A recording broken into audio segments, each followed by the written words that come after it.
Bračna supruga Zvezdana Slavnića Ana Ćurčić pokazala mišiće na treningu. Ana Ćurčić ušla je u reality pošto je nevenčani suprug Zvezdan Slavnik posle 15 godina javno prevario sa 22 godine mlađom Anđelom Đuričić.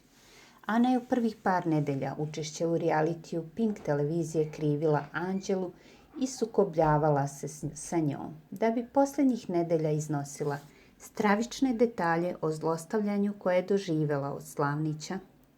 Sada je na društvenim mrežama objavljen snimak njenog treninga na kojem bije trenera.